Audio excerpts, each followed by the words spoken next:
Welcome to Anonymous Legion, YouTube.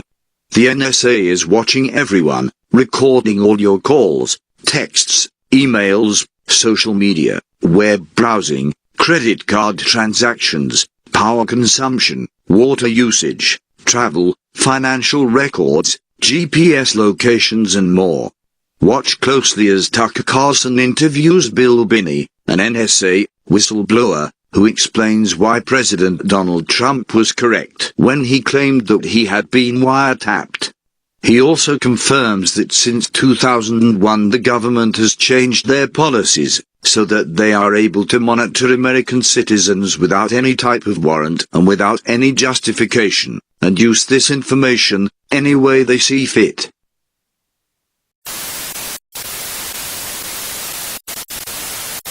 NSA for more than 30 years. He was a famous and highly regarded employee there, but he resigned in 2001, saying the agency was building illegal mass surveillance networks. He says that President Trump almost certainly has been spied on by the government, was being spied on, and probably for a long time. Bill Binney joins us now. Bill, thanks a lot for coming on. Now, you, as I just said in my intro, you spent 30 years there. You're not someone who's speculating, and you believe it's entirely possible that the president was in fact spied on? Yes, in fact, they're taking in fundamentally the entire fiber network inside the United States and collecting all that data and storing it in a program for they call it Stellar Wind is the name for their program. That's the domestic collection of data on U.S. citizens to other U.S. citizens, everything we're doing. Phone calls, emails, and then financial transactions, credit cards, things like that, yeah, all of it. So if you found someone objectionable or dangerous, the temptation would be profound to locate information on that person and perhaps misuse it, would it not be? Yes, and for example, inside NSA, they had a program called LoveInt. That's where the analysts in NSA looked into that data to find out if their lovers were cheating on them. That's the extent of the data collection that NSA is doing. But I mean, I grew up believing that NSA was not allowed to collect data on Americans. It was supposed to be outwardly focused on our foreign enemies, and you're saying that that's been perverted for many years. Yes, since 2001.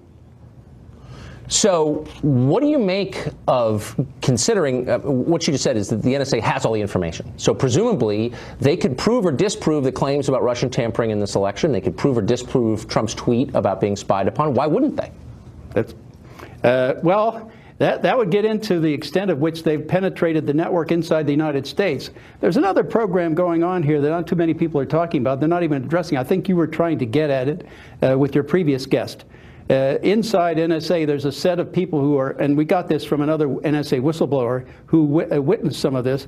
They're inside there, they're targeting and looking at all the members of the Supreme Court, the Joint Chiefs of Staff, Congress, both House and Senate, as well as the White House. And all of this data is there inside NSA in a small group where they're looking at it. And the idea is to see what people have power over you are going to, what they think you should be doing or what they're planning to do to you, your budget or whatever, so you can try to counteract it before it actually happens. I mean, that's just East German. And by the way, that's got to be illegal. Yeah. I do not believe that is legal. The oversight committees... No, it isn't. No, right, are supposed to be preventing that stuff. And I remember having a conversation with the former Republican chairman of the Oversight Committee, Mike Rogers, and saying this is a big deal and getting an answer, in effect, well, you know, terrorism.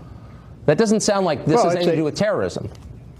No, this bulk acquisition, by the way, is inhibiting their ability to detect terrorist threats in advance, so they can't stop them. So people get killed as a result, which means, you know, they pick up the pieces and clean up the blood after the attack. That's what's been going on. I mean, they've consistently failed.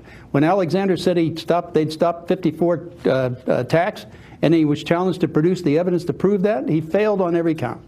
So, but the NSA is not, this is my last question, and it's an obvious one, the NSA is not its own country. So if the President of the United States, for whom they work, to whom they report, says, look, I want everything you have on X, aren't they required to give it to him? Yes, but again, he'll never know if they do, because they don't necessarily have to do that internally. You see, you had Nunes and others saying that they never really got to see the raw data. So it's a question of whether or not they pull out the raw data and give him that data or any reports generated off that. They don't have to, and they've been lying to them consistently for a very long time. This is a shocking interview. I appreciate it, Bill. It's hard to believe we're putting up with this. Thank you for shedding some light. Well, it's like the Praetorian Guard. You know, they're going to determine what the emperor does and who the emperor is. That was the analogy that came to mind. Thanks a lot. Yeah.